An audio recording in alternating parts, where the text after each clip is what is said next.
장 53절에서 57절 말씀 공부합니다.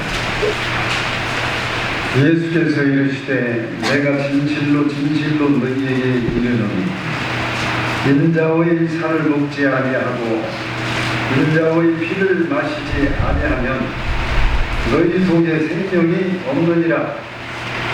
내 살을 먹고 내 피를 마시는 자는 영생을 가졌고 마지막 날에 내가 그를 다시 살리리니 내 살은 참된 양식이요 내 피는 참된 음료로다.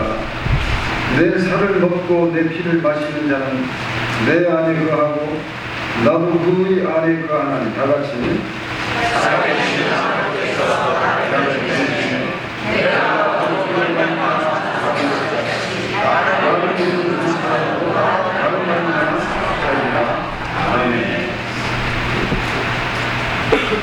예수 그리스도의 은혜와 평강이 저와 여러분에게 충만히 임하시기를 축원합니다.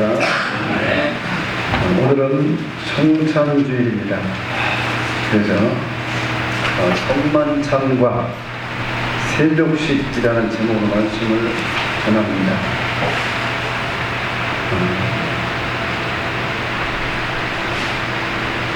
맨 먼저 성만찬에 대한 내용이 물론 출애굽기에도 나오지만 그 원천은 창세기에서부터 나옵니다. 창세기 15장에 가서 보면은 1절로 16절까지 해서 보면은 하나님께서 아브라함을 밖으로 밤에 데리고 가십니다. 그러면서 저 물결을 바라보아라. 셀 수 있느냐? 이와 같이 너의 자손도 이와 같이 셀 수 없이 많게 되리라. 그러면서 내가 바로 이 가나안 이 땅을 너와 네 후손에게 주려고 너를 갈대아 우르에서 이곳까지 불렀느니라. 그때 아브라함이 그럽니다.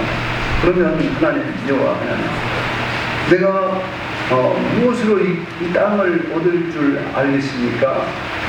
너는 나에게 제사를 드려라. 그렇게 해서 제사를 드릴 때 사드시고 그럽니다. 내가 너에게 이 땅을 주겠다는 약속은 지금 당장은 이루어질 수 없지만 그러나 반드시 이 땅 너와 너의 후손에게 돌아올 것이다. 너의 자손이 어떤 한 나라를 섬기게 되는 오랫동안 섬기게 되는데 무려 400년 넘게나 그렇게 된다. 그리고 너희 후손이 섬기는 그 나라는 내가 쟁취할지 그곳에서 돌아올 때는 400년 넘어서 그러니까 반드시 큰 재물을 이끌고 이 땅에 돌아오리라. 그렇게 약속을 하십니다. 근데 그것이 이제 이스라엘 백성이 살다가 요셉이 먼저 애굽에 종으로 팔려갔죠. 거기서 큰 이제 애굽에서 총리 대신이 됩니다. 그것은 다 이유가 있었습니다. 하나님께서 아브라함의 약속을 이루시기 위해서 그대로 이루어가고 계신 것입니다. 그리고 이스라엘 땅에, 즉 가나안 땅에 기근이 왔는데 더 이상 그곳에서 살 수가 없어요. 그래서 하나님께서 그들을 불러내시죠. 아들들을 저기 애굽에는 일하는 곡식이 있다. 가서 봐라. 그래서 자녀들이 곡식을 사러 갔다가 동생 요셉을, 총리가 되어 있는 요셉을 만나고 아버님을 어서 불러오시옵소서. 아버지 야곱을 그곳으로 모시죠. 그렇게 해서 그들이 이렇게 400년 동안 사는 동안 무려 200만이 넘는, 수백만이 넘는 그러한 백성으로 이렇게 축복을 받습니다. 그런데 그 나라가 너무나 고통을 주기 때문에 모세를 보내어가지고 하나님께서 그 나라에서 이스라엘 백성을 끌어내렸는데 하나님께서 6월절을 제정하셔서 이 6월절 날 너희들이 양을 잡고 양을 잡아서 구워 먹는데 먹기 전에 그 양의 피를 인방과 문선주에 발라라. 그러면 이 피를 보면 죽음의 천사가 와서 반드시 너희들을 넘어가 피가 발리지 않는 애국 백성들이 전부 다 장자가 죽임을 당하게 됩니다. 그래서 해방될 것을 모세에게 약속을 주신 모세는 강하고 담대한 그 일을 추진하라고 해서 그 그대로 됩니다. 그렇게 해서 죽음의 천사가 와서 전부 6월절에 이스라엘 백성들의 문인방과 문설대 발린 모든 그 피를 보고 6월을 하고 애굽 사람에게는 피가 발리지 않는 애굽 사람 집에 가서 전부 다 장자가 다 죽여버립니다. 그럴 때 하나님께서 모세에게 약속하신 대로 모세가 이스라엘 백성을 데리고 전부 다 나와서 그들이 통곡하고 곡하는 시간이 바로 70일이었습니다. 70일간 곡하고 있을 때 이스라엘 백성들에서 해방되어서 홍수를 넘어서 홍해를 넘어서 나중에 가나안 땅으로 이제 가서 이제 승리하게 되죠.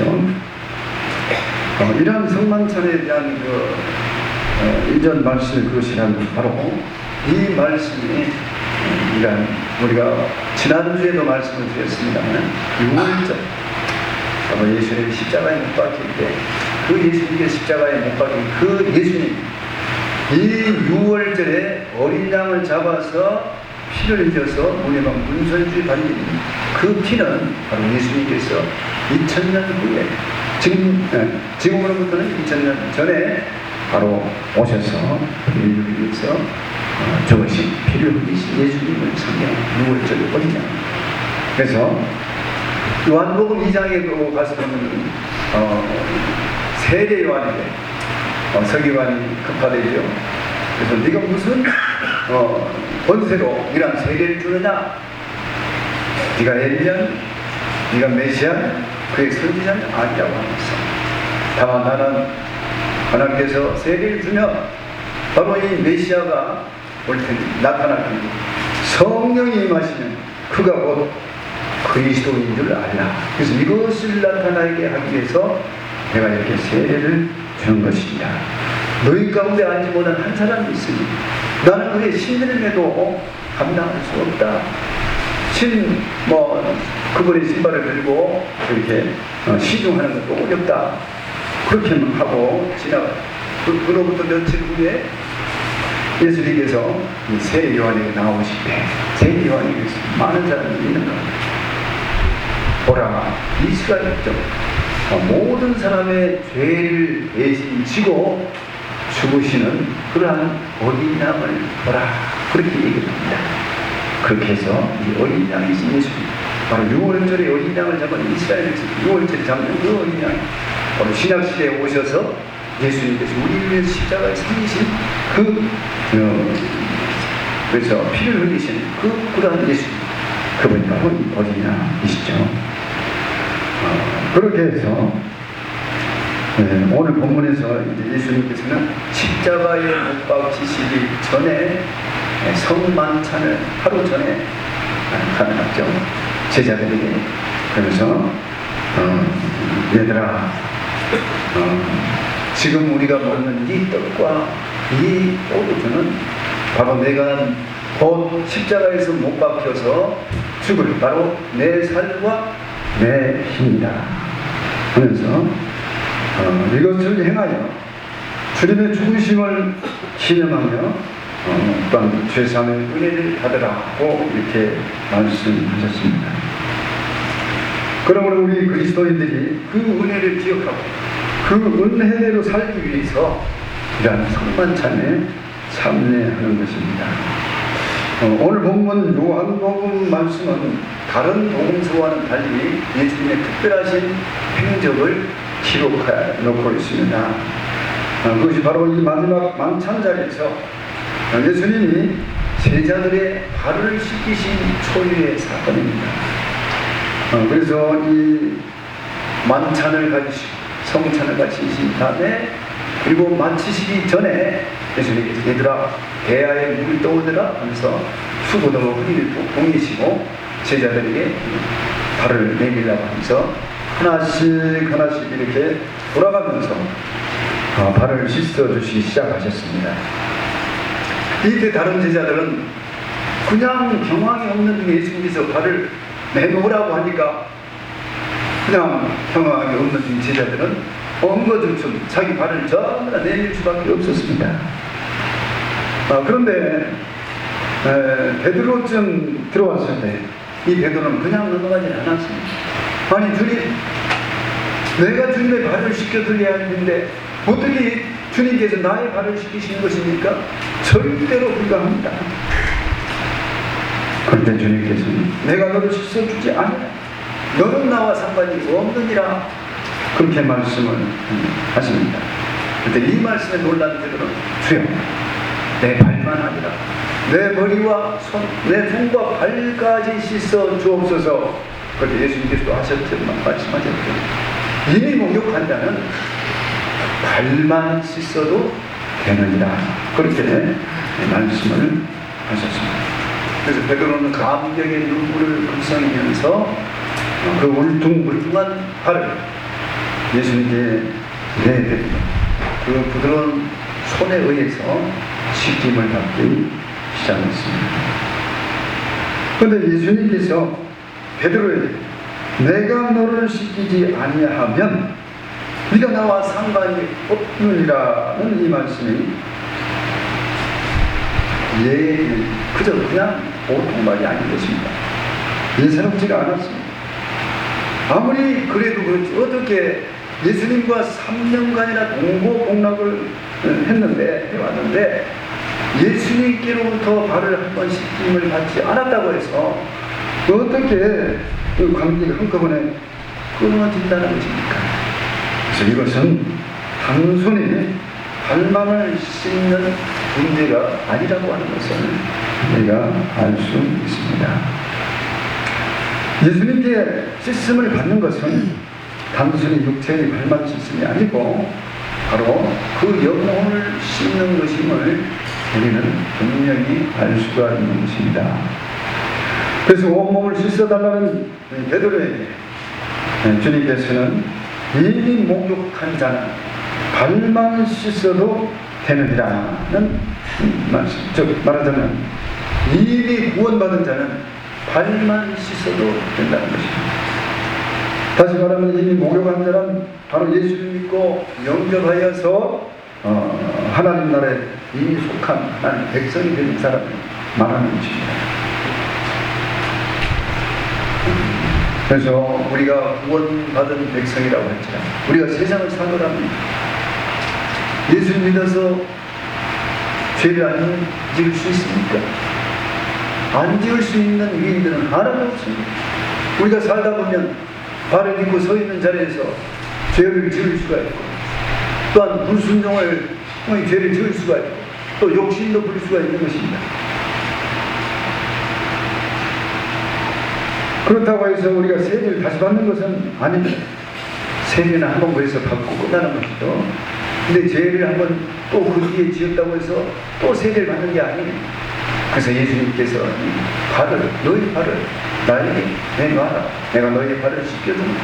그러나 만일 네가 나에게 씻김을 받지 않는다면 상관이 없다는 답이 말씀인 것입니다. 그래서 우리가 죄를 지을 때마다 주님 앞에 엎드려서 회개하며 그 발을 씻음을 받아야 하는 것입니다. 바로 이러한 사실을 주님께서 세욕식을 통해서 제자들에게만 아니라 오늘 우리에게도 말씀해 주고 있는 것입니다. 오늘 성만찬이 바로 이렇게 예수님께 우리의 더러운 발을 내놓는 시간입니다. 우리의 부끄러운 발을 내놓고 씻어주시는 은혜를 받는 시간인 것입니다. 그래서 내가 너를 씻기지 아니하면 네가 나와 상관이 없느니라 하셨습니다. 우리가 예수님께 발을 내밀어 씻어주시는 은혜를 받지 않는다면 우리는 예수님과의 관계가 끊겨질 수밖에 없는 것입니다. 그래서 오늘 본문에서 주님께서는 요한복음 6장 53절 57절에서 이렇게 말씀을 하고 계시죠. 제가 다시 한번 읽어드립니다. 여러분도 읽을 수 있는 분들도 같이 한번 읽어보시죠.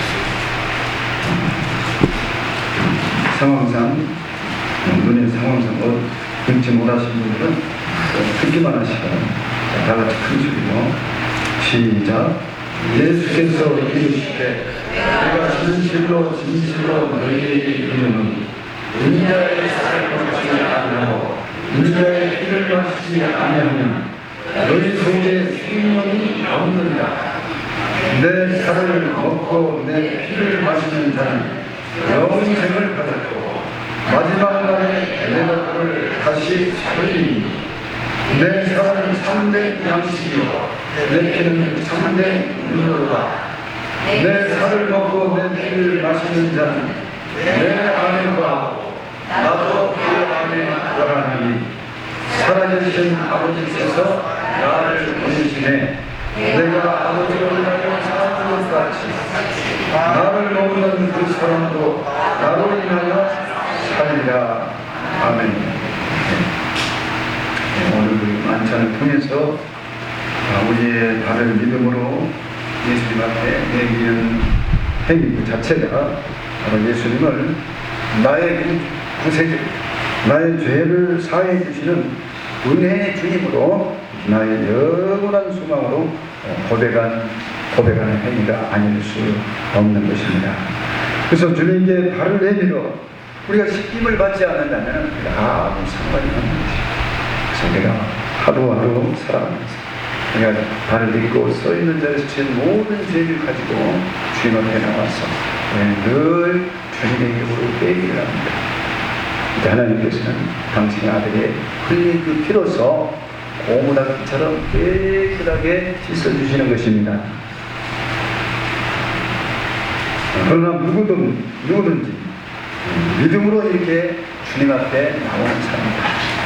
한 가지로 주님의 은혜를 받게 되는 걸로 믿으시길 바랍니다. 오늘 우리는 이 성만찬의 은혜를 받기 위해서 우리는 다른 믿음과 태도를 가져야 할 것입니다. 그래서 우리가 참여할 때 지은 모든 죄들을 돌아보면서 용서해 주신 그 은혜를 남겨가면서 감사하고 진지한 마음으로 우리가 참여해야 하겠습니다. 그러나 오늘 이 자리에 우리가 대한민국 그 장로교뿐만 아니라 많은 교회 교단들이 마찬가지인데 처음에 1년 동안은 이렇게 열심히 배웁니다. 그렇게 해서 믿음이 없는 사람들은 1년 동안 열심히 배워서 그 다음에 1년 후에는 반드시 이렇게 세례를 받고 세례를 받으신 분에 한해서 성찬식을 할 수가 있습니다. 그래서 우리가 보면 예수를 믿었으나 1년 동안 온팡 전체를 드리지 못하고 빠지고 해서 우리가 하나님 앞에 1년이 되었다고 해서 그런 것은 1년이 다 채워지지 못한 것입니다. 그러니까 1년 반이나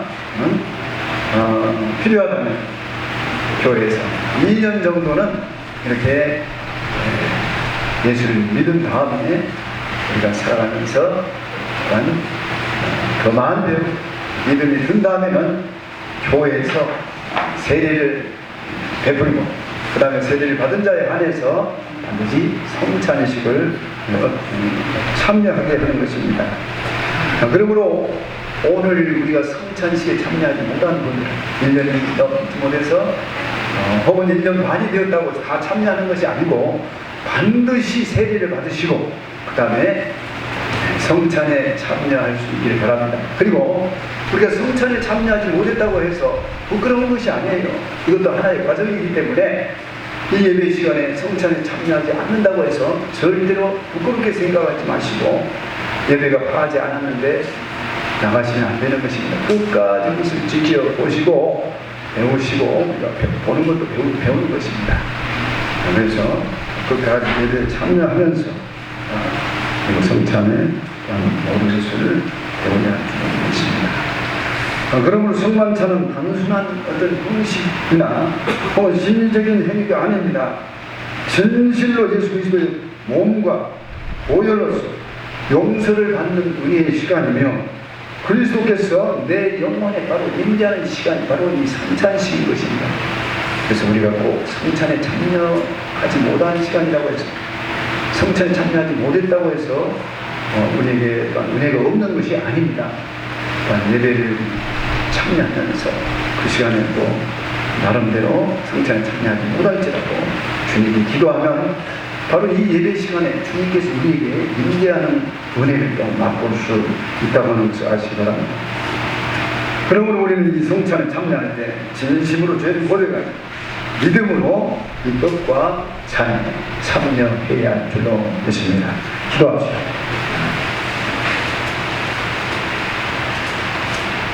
하나님 아버지 감사합니다. 오늘 우리가 성만찬과 세족식이 어떠한 관계가 있는지 그의 의미를 우리가 살펴보고 또한 은혜를 나누었습니다.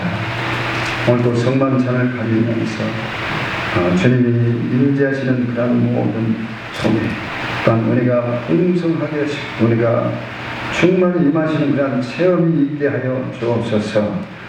계속해서 은혜를 도와여 주실 줄로 믿사옵고 예수의 이름으로 감사하며 기도하옵나이다. 아멘.